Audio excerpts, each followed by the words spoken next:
Assalamualaikum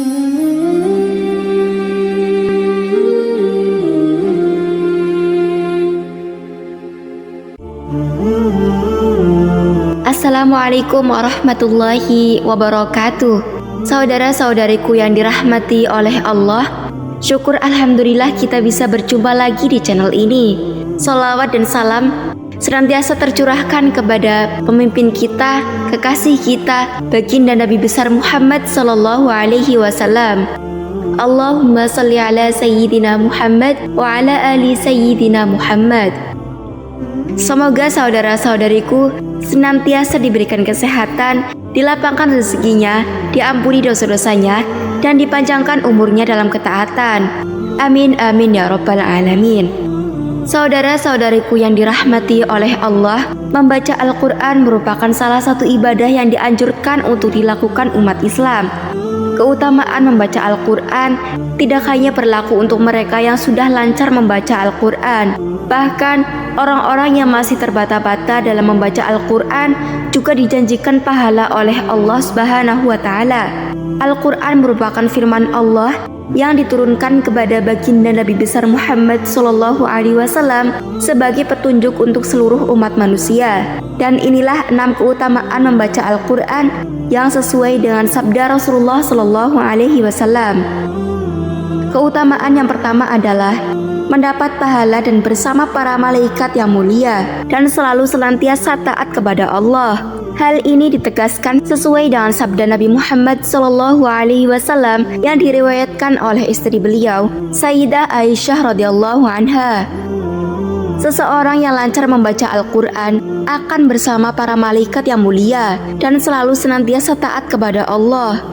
Adapun yang membaca Al-Quran dan terbata-bata di dalamnya dan sulit atasnya bacaan tersebut, maka baginya 2 pahala. Hadis riwayat Muslim. Keutamaan yang kedua adalah mendapat syafaat di hari kiamat. Membaca Al-Quran adalah salah satu amalan yang dapat menjadi jalan bagi kita memperoleh syafaat dari Allah.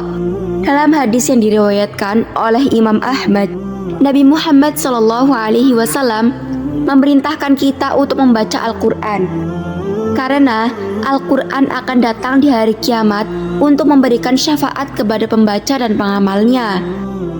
Keutamaan yang ketiga adalah dikabulkan permintaannya oleh Allah. Salah satu wasilah atau perantara agar doa kita diberikan balasan yang baik adalah menyibukkan diri dengan membaca Al-Quran. Dalam sebuah hadis qudsi, Allah Subhanahu wa Ta'ala berfirman, "Siapa yang disibukkan oleh membaca Al-Quran hingga tak sempat zikir yang lain kepadaku dan meminta kepadaku, maka aku akan memberinya balasan terbaik orang-orang yang meminta." Ingatlah keutamaan Al-Quran atas kalimat-kalimat yang lain seperti keutamaan Allah atas makhluknya. Hadis riwayat Al-Baihaqi. Para ulama berpendapat dari hadis di atas bahwa membaca Al-Quran memiliki keutamaan di atas bacaan-bacaan zikir umum lainnya yang tidak terpaku waktu dan tempat. Keutamaan yang keempat adalah dicatat sebagai orang-orang yang memiliki kedekatan dengan Allah Subhanahu wa Ta'ala. Salah satu keutamaan membaca Al-Quran yang sangat besar adalah dicatatnya orang-orang yang konsisten menghafal serta mengamalkan Al-Quran sebagai ahlullah, yaitu orang-orang yang memiliki kedekatan khusus dengan Allah. Rasulullah Shallallahu Alaihi Wasallam bersabda, "Sesungguhnya Allah mempunyai keluarga di antara manusia." Para sahabat bertanya, "Siapakah mereka ya Rasulullah?" Rasul menjawab, "Para ahli Al-Quran. Merekalah keluarga Allah dan hamba pilihannya." Hadis riwayat Ahmad. Menurut para ulama, predikat ini diberikan kepada orang-orang yang tidak hanya membaca Al-Quran dan menghafal Al-Quran, namun juga orang yang sepenuh hati mengamalkannya dengan penuh keikhlasan. Keutamaan yang kelima, pahala keutamaan membaca Al-Quran tidak didasarkan pada banyaknya halaman yang kita baca, namun didasarkan pada setiap huruf yang kita lafalkan. Ini selaras dengan hadis yang diriwayatkan oleh Imam At-Tirmidzi dari sahabat Abdullah bin Mas'ud radhiyallahu anhu bahwa Rasulullah Shallallahu Alaihi Wasallam bersabda, "Siapa saja membaca satu huruf dari kitabullah, maka dia akan mendapat satu kebaikan. Sedangkan satu kebaikan dilipatkan kepada 10 semisalnya. Aku tidak mengatakan alif lam mim satu huruf, akan tetapi alif satu huruf, lam satu huruf, dan mim satu huruf.